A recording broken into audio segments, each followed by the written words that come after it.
Hello friends, मैं Arun sir आप लोगों का आपके यूट्यूब चैनल अरुण जीएस सब पर एक बार फिर से स्वागत करता हूं।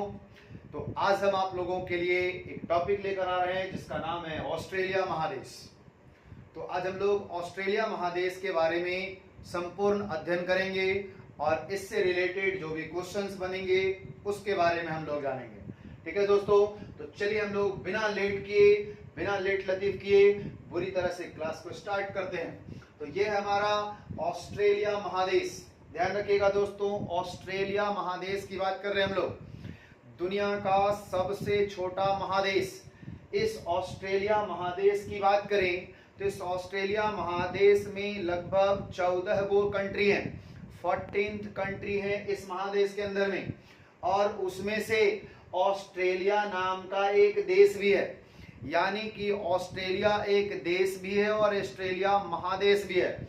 ऑस्ट्रेलिया महादेश में अगर बात करें, ऑस्ट्रेलिया महादेश में बात करें तो न्यू गिनी, ऑस्ट्रेलिया, ठीक है, इस तरह आ जाएगा आपको कौन सा, कैलेडोर्निया, न्यू कैलेडोर्निया, इधर आ जाएगा आपको तस्मानिया, इधर न्यूजीलैंड। ये सारा कंट्री है किस महादेश का, ऑस्ट्रेलिया महादेश का। और इसी ऑस्ट्रेलिया महादेश में एक ऑस्ट्रेलिया देश भी है ये वाला, और इन्हीं सब के बारे में हम लोगों को अध्ययन करने की जरूरत है ऑस्ट्रेलिया महादेश में। तो चलिए हम लोग एक एक करके पॉइंट पर फोकस करते हैं। सबसे पहले इस ऑस्ट्रेलिया महादेश की बात करें तो ऑस्ट्रेलिया महादेश के बारे में कहा गया कि दुनिया का सबसे छोटा महादेश है। ध्यान रखिएगा, दुनिया का, विश्व का सबसे छोटा महादेश कहलाता है कौन, ऑस्ट्रेलिया महादेश। कौन सा देश, ऑस्ट्रेलिया महादेश क्या कहलाया दोस्तों, दुनिया का सबसे छोटा महादेश कहा जाता है। ठीक है, दुनिया का सबसे छोटा महादेश कौन कहलाया, उसको नाम दिया ऑस्ट्रेलिया। और ध्यान दीजिएगा, एक इंपॉर्टेंट क्वेश्चन है जो क्वेश्चन पूछा हुआ है। क्वेश्चन पूछेगा दुनिया का प्रति व्यक्ति सर्वाधिक भूमि वाला देश कौन है। ध्यान रखिए, दुनिया का सबसे ज्यादा सर्वाधिक प्रति व्यक्ति भूमि वाला महादेश कौन है। यानी कि एक व्यक्ति पर सबसे ज्यादा भूमि कहां के लोगों को मिलता है, तो वह ऑस्ट्रेलिया महादेश के लोगों को। ऐसा इसलिए ध्यान दीजिएगा, सर्वाधिक प्रति व्यक्ति भूमि वाला महादेश कहलाता है। सर्वाधिक प्रति व्यक्ति भूमि वाला देश इसलिए कह रहे हैं कि इस महादेश की 90% भूमि पर, गौर करिएगा, इस महादेश की 90% भूमि पर, कितने भूमि पर, इस महादेश की 90% भूमि पर मात्र 10% लोग और 10% भूमि पर इस महादेश का 90% लोग निवास करते हैं। कहने का मतलब ये हो गया कि इस ऑस्ट्रेलिया महादेश में जितनी भी पॉपुलेशन है उसकी 90% आबादी इस महादेश के मात्र 10% भूमि पर रहती है। तो आप सोच के देखिए कि बाकी जो रेस्ट 90% लैंड है ऑस्ट्रेलिया कॉन्टिनेंट का, उसमें मात्र 10% लोग निवास करते हैं। इसके पीछे रीजन क्या बताया गया कि इस एरिया में बहुत सारा मरुस्थल। ऑस्ट्रेलिया महादेश में, इस ऑस्ट्रेलिया कंट्री की अगर बात कर दें तो ऑस्ट्रेलिया कंट्री में बहुत सारा डेजर्ट है, बहुत सारा मरुस्थल है, जिसमें से आपको ग्रेट विक्टोरिया डेजर्ट मिलेगा, उसके बाद सिम्पसन मरुस्थल मिलेगा, उसके बाद तमानी मरुस्थल मिलेगा, यहाँ सिम्पसन है, यहाँ गिब्सन है, इसके बाद ग्रेट सैंडी मरुस्थल है, यहाँ लिटिल सैंडी मरुस्थल है। बहुत सारा डेजर्ट है, ये हमने नाम लिखा है कुछ का, और भी बहुत सारा डेजर्ट है। और इतने सारे डेजर्ट होने के कारण इस एरिया में कोई निवास नहीं करता है। इतना डेजर्ट है, सैंडी वाला इलाका है, मरुस्थल वाला एरिया है, कोई निवास नहीं करता इस एरिया में। ऐसे में यहाँ पर भूमि ज्यादा है, आदमी कम है, तो वही कहा गया कि सर्वाधिक प्रति व्यक्ति भूमि वाला महादेश कहलाता है कौन सा, ऑस्ट्रेलिया महादेश, जहां की 90% भूमि पर मात्र 10% लोग और मात्र 10% भूमि पर 90% आबादी निवास करती है ऑस्ट्रेलिया महादेश में। ठीक है, तो इस प्रकार से ये ऑस्ट्रेलिया महादेश के बारे में बताया गया।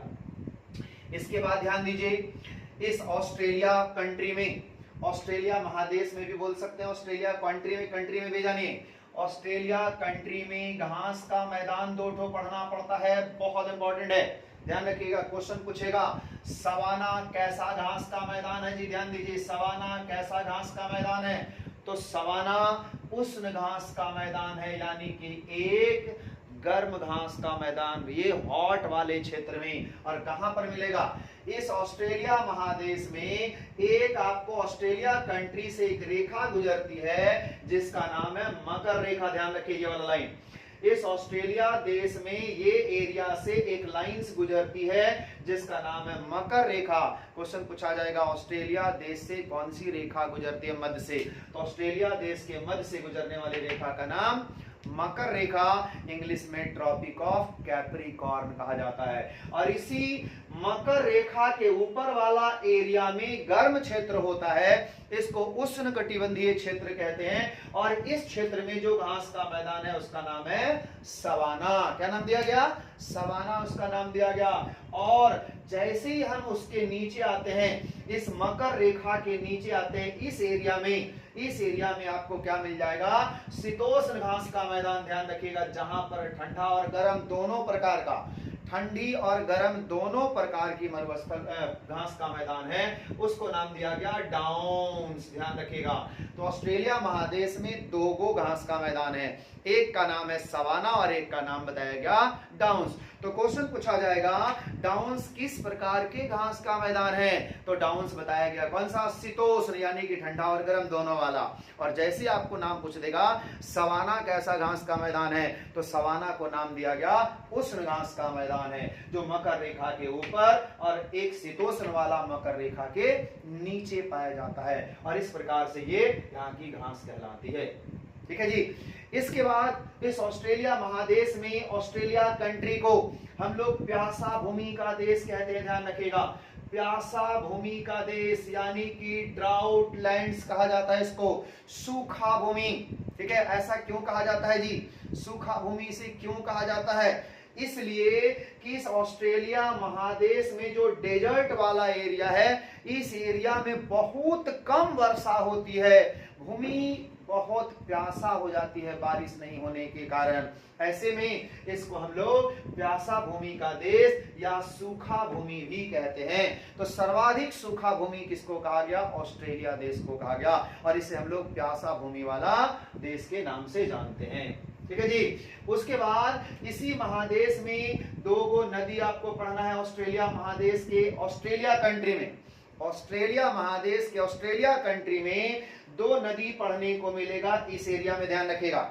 इस ऑस्ट्रेलिया महादेश के इतने पूरे एरिया में समझ लीजिए, इस एरिया में कोई बहुत कम लोग निवास करते हैं, इस एरिया में ज्यादातर ऑस्ट्रेलिया महादेश के लोग इस एरिया में निवास करते हैं, ठीक है जी, एकदम ध्यान रखिएगा, इस एरिया में लोग निवास करते हैं। और यहाँ पर इस ऑस्ट्रेलिया कंट्री में 2 गो प्रमुख नदी है, एक का नाम है डार्लिंग और एक का नाम है मर्रे, और ये दोनों आपस में मिल करके दक्षिण सागर में जाकर गिर जाती है नदी, इधर से निकलती है। यहाँ पर एक पहाड़ी है जिसका नाम है ग्रेट डिवाइडिंग रेंज, ध्यान रखिएगा, बहुत इंपॉर्टेंट है। ऑस्ट्रेलिया महादेश के पूर्व दिशा में, ऑस्ट्रेलिया महादेश के पूर्व दिशा में ग्रेट डिवाइडिंग रेंज नाम कर एक पहाड़ी है, पर्वतमाला है, ग्रेट डिवाइडिंग रेंज, यहां से लेकर पूरा ऊपर से लेकर दक्षिण तक।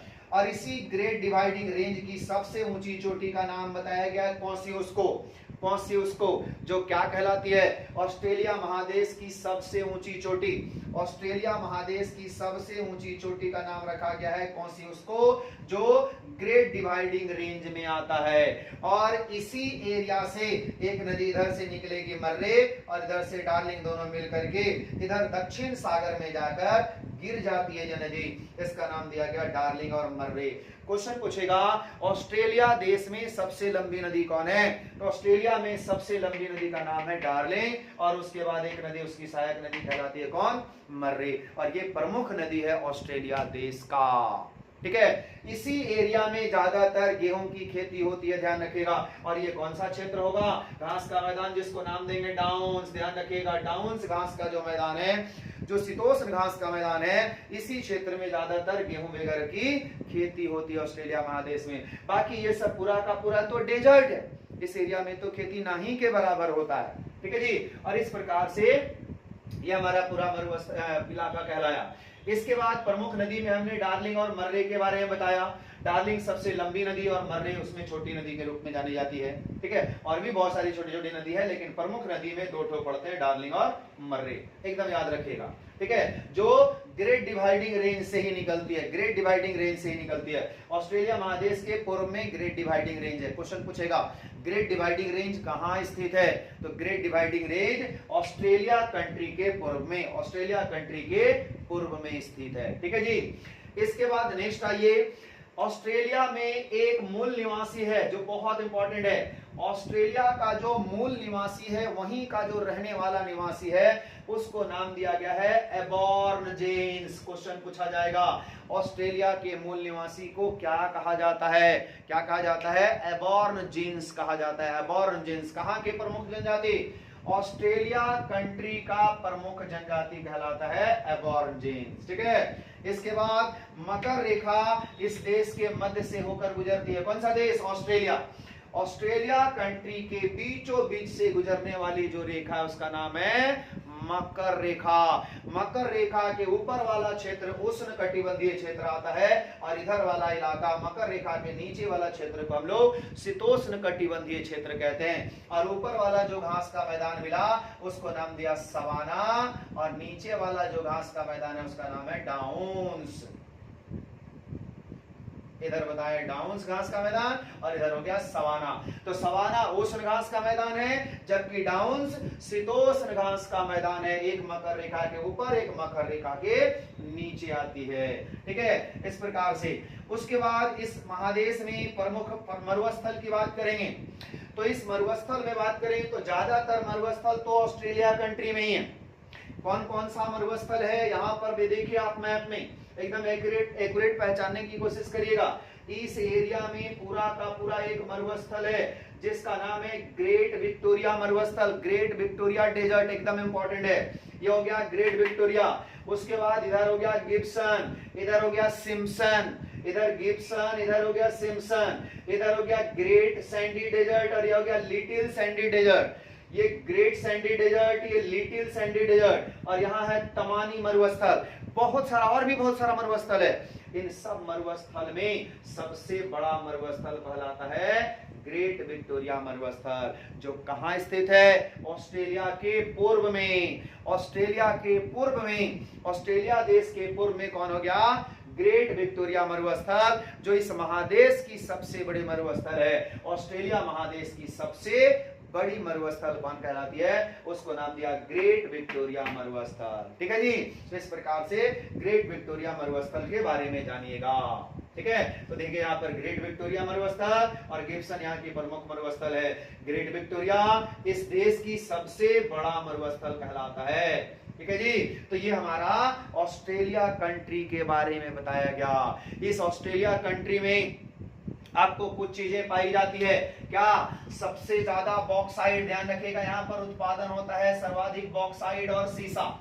सर्वाधिक बॉक्साइट और सीसा उत्पादक देश ऑस्ट्रेलिया कहलाता है। दुनिया का सबसे ज्यादा बॉक्साइट, ठीक है जी, और सीसा, लेड जिसको बोलते हैं, ये दोनों उत्पादन करने में कौन है, ऑस्ट्रेलिया देश कहलाता है माहिर। तो उसके बाद आप इस देश में क्या और ढूंढेंगे, सबसे ज्यादा भेड़ पालन करने वाला देश, कंगारुओं का देश, किसको बोलते हैं, ऑस्ट्रेलिया को। कंगारुओं का देश कहा जाता है ऑस्ट्रेलिया को, और सबसे ज्यादा भेड़ पालन करता है यही देश। और यहाँ पर एक और चीज आपको बता दें, इस ऑस्ट्रेलिया में जो भेड़ पालन करने वाला मजदूर होता है, भेड़ पालन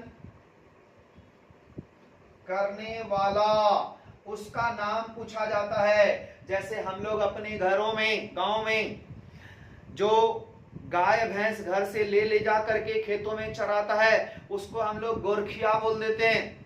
एकदम ठीक उसी प्रकार से यहाँ पर क्वेश्चन पूछा जाएगा, ऑस्ट्रेलिया में भेड़ पालन करने वाला को क्या कहा जाता है, इसको जैकारू कहा जाता है।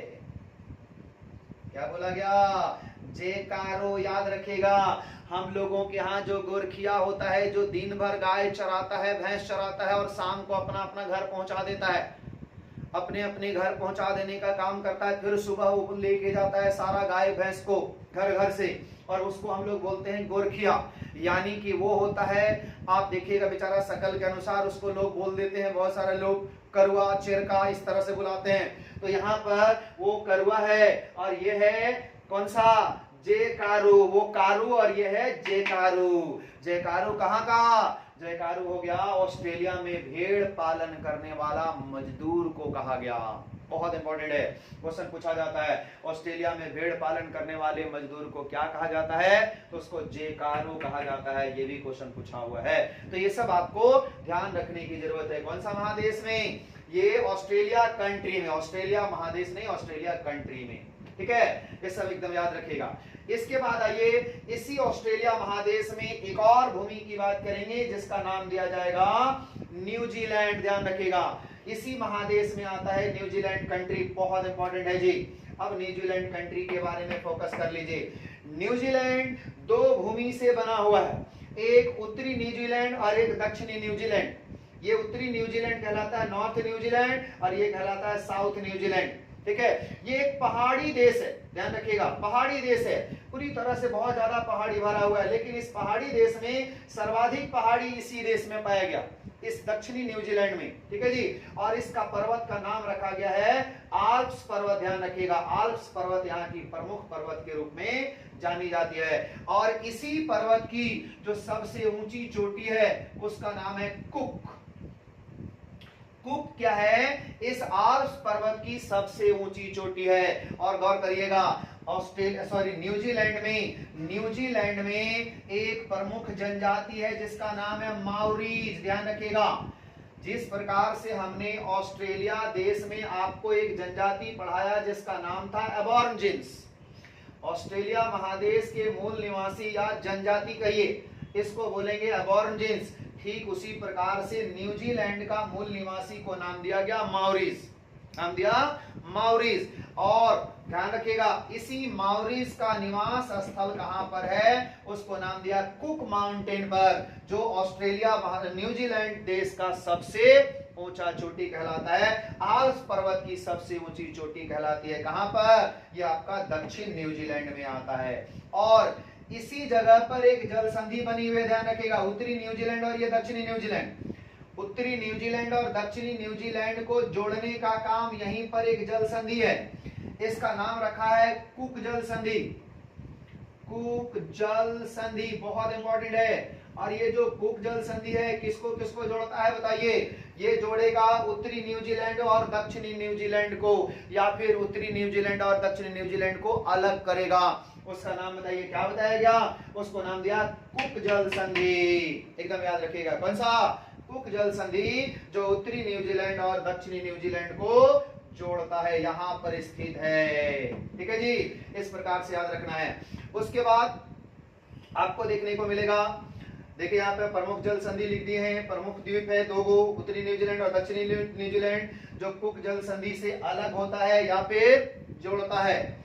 फिर आइए यहाँ की प्रमुख पर्वत में दक्षिण आल्प्स पर्वत, यहाँ पर जो आप देख रहे हैं दक्षिण आल्प्स पर्वत के नाम से जाना जाता है। इसी की सबसे ऊंची चोटी का नाम है कुक, ठीक है। यहाँ का मूल निवासी जो माओरीज है इसी कुक पर्वत पर पाया जाता है, इसी पर्वत पर निवास करता है, ठीक है जी। उसके बाद यहाँ देखिए, इसी न्यूजीलैंड का समुद्री तट पर खेती होता है, समुद्री तट पर न्यूजीलैंड में खेती होती है और उस खेती वाले क्षेत्र को एक स्पेशल नाम दिया गया है। क्वेश्चन पूछेगा, न्यूजीलैंड के समुद्री क्षेत्र के किनारे, समुद्री तट पर उत्पादन, फसल उत्पादन करने वाले क्षेत्र को क्या नाम दिया गया है, तो उसे कैंटरबरी कहा जाता है। क्या कहा जाता है, कैंटरबरी के नाम से जाना जाता है। कहां पर, तो वो है न्यूजीलैंड में, ठीक है जी, ये ध्यान रखेंगे। इसके बाद इस न्यूजीलैंड कंट्री में बात करें तो ये क्या कहलाया है, न्यूजीलैंड कंट्री में सबसे बड़ी नदी का नाम क्या बताया गया, वैकाटो। वैकाटो न्यूजीलैंड की सबसे लंबी नदी है, सबसे बड़ी नदी है। और इसी देश में सबसे बड़ा झील टोपो है। इस जगह पर इसका सबसे बड़ा क्या कहलाया, झील। उत्तरी न्यूजीलैंड में सबसे बड़ा झील का नाम दिया गया टोपो झील। कौन सा झील? टोपो झील। कहां पर? उत्तरी न्यूजीलैंड में ये हमारा कहलाता है न्यूजीलैंड में। ठीक है, और ध्यान रखिएगा न्यूजीलैंड को दक्षिण का ब्रिटेन भी कहा जाता है। दक्षिण का ब्रिटेन। गौर करिएगा, जिस तरह से ब्रिटेन डेवलप्ड है उसी तरह से न्यूजीलैंड भी दक्षिण में डेवलप्ड है, इसलिए इस न्यूजीलैंड को हम लोग क्या बोलते हैं? दक्षिण का ब्रिटेन कहते हैं। किसको? तो वो कहलाया न्यूजीलैंड को। ध्यान रखिएगा, न्यूजीलैंड को क्या कहा गया? दक्षिण का ब्रिटेन कहा गया। क्लियर है? एकदम ध्यान रखिएगा। उसके बाद इसकी राजधानी, न्यूजीलैंड की राजधानी बताइए कौन है? न्यूजीलैंड का राजधानी इस जगह पर स्थित है, जल्दी से बताइए कौन है?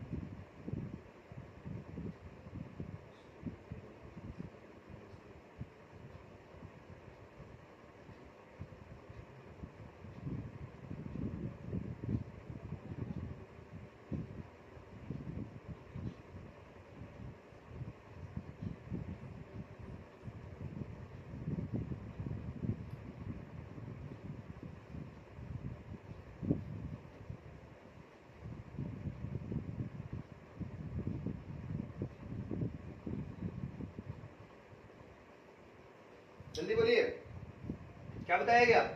ये जो न्यूजीलैंड है, इस न्यूजीलैंड की राजधानी का नाम है वेलिंगटन। यहां पर स्थित है। यहां पर क्या नाम दिया गया? वेलिंगटन। क्वेश्चन पूछेगा, न्यूजीलैंड की राजधानी वेलिंगटन।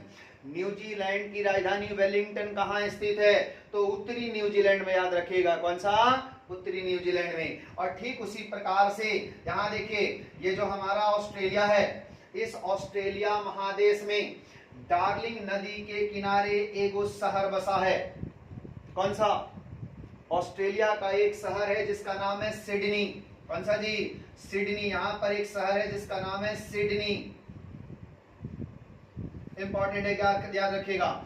ऑस्ट्रेलिया में सिडनी एक शहर है, और ये जो सिडनी शहर है ये डार्लिंग नदी के किनारे बसा हुआ शहर है। और ऑस्ट्रेलिया की राजधानी का नाम कैनबरा। ऑस्ट्रेलिया की राजधानी का नाम कैनबरा, और न्यूजीलैंड की राजधानी का नाम क्या बताया गया? वेलिंगटन, जो उत्तरी न्यूजीलैंड में स्थित है। ठीक है, तो ये हमारा कहलाया न्यूजीलैंड कंट्री के बारे में। यहाँ की प्रमुख पक्षी आप लोग जानते होंगे, कौन? कीवी। कीवी यहाँ का राष्ट्रीय पक्षी कहलाता है। ठीक है, और कोकाबर्रा। कोकाबर्रा, कीवी और कोकाबर्रा यहाँ की प्रमुख जग पक्षी के रूप में जानी जाती है, जिसमें से कीवी यहाँ की राष्ट्रीय पक्षी है। कहाँ का? न्यूजीलैंड का। न्यूजीलैंड का राष्ट्रीय पक्षी का क्या बोला जाता है? उसको नाम दिया गया कीवी। ठीक है, न्यूजीलैंड का राष्ट्रीय पक्षी।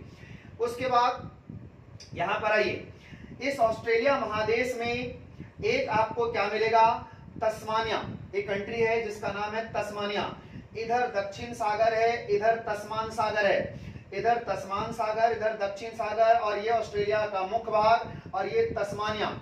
गौर करिएगा, इन दोनों के बीच, ऑस्ट्रेलिया का मुख्य भाग और ये तस्मानिया के बीच में एक जल संधि है, इसका नाम है बांस जल संधि। ध्यान रखिएगा, कौन सा? बांस जल संधि। क्वेश्चन पूछेगा, बांस जल संधि किसको किसको अलग करता है? तो देखिए, बांस जल संधि ऑस्ट्रेलिया के मुख्य भूमि और तस्मानिया को अलग करता है। ऑस्ट्रेलिया के मुख्य भूमि और तस्मानिया को अलग करता है, जबकि दक्षिण सागर और तस्मानिया सागर को जोड़ता है। दक्षिण सागर और तस्मानिया सागर को जोड़ता है कौन सा जल संधि? उसका नाम है बांस जल संधि। कौन सा जल संधि? उसको बोला गया बांस जल संधि।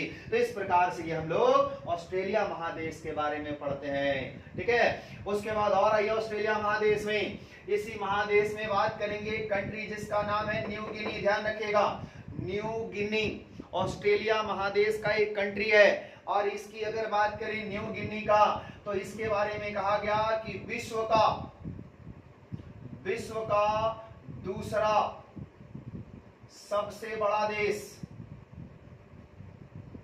सबसे बड़ा द्वीप कहिए, देश नहीं, द्वीप, आइलैंड, ठीक है जी। आइलैंड दुनिया का दूसरा सबसे बड़ा द्वीप कहलाता है, जिसका नाम है न्यू गिनी। तो आपके मन में सवाल आ रहा होगा कि सर दुनिया का सबसे बड़ा द्वीप कौन है? तो गौर करिए, पहले भी बताए होंगे, फिर एक बार बता रहे हैं। अगर आप नहीं पढ़े हैं तो आप उत्तरी अमेरिका पढ़िएगा, वहां ग्रीनलैंड एक बताएंगे एरिया, ग्रीनलैंड दुनिया का सबसे बड़ा द्वीप कहलाता है ग्रीनलैंड, जो डेनमार्क के अधीन होता है, ठीक है, डेनमार्क के अधीन है, और वो दुनिया का सबसे बड़ा क्या कहलाता है? द्वीप। जबकि यहां पर हम लोग न्यू गिनी को विश्व का दूसरा सबसे बड़ा द्वीप कहा गया, एकदम याद रखिएगा ये वाला, ठीक है। उसके बाद इस महादेश में सबसे बड़ा देश तो ऑस्ट्रेलिया है ही, ऑस्ट्रेलिया महादेश का सबसे बड़ा देश ऑस्ट्रेलिया है, और सबसे छोटा देश यहां पर है जिसका नाम है नेहरू। ध्यान रखिएगा, ऑस्ट्रेलिया महादेश का सबसे छोटा देश नेहरू, और सबसे बड़ा देश कहलाता है कौन सा? वो सबसे बड़ा देश कहलाता है ऑस्ट्रेलिया। और न्यू गिनी क्या कहलाया? इस महादेश का ही नहीं बल्कि पूरी दुनिया का, विश्व का दूसरा सबसे बड़ा आइलैंड कहलाता है, द्वीप कहलाता है। जबकि सबसे बड़ा आइलैंड कौन कहलाता है? तो सबसे बड़ा आइलैंड के नाम से हम लोग ग्रीनलैंड को जानते हैं। और इस प्रकार से ऑस्ट्रेलिया महादेश खत्म होता है, और यहीं से समझ लीजिए आपका वर्ल्ड ज्योग्राफी का चैप्टर फिनिश हो जाता है, ठीक है। चलिए, आप लोगों को आगे के लिए धन्यवाद, और फिर आगे नया टॉपिक लेकर के आएंगे। आज के लिए थैंक यू।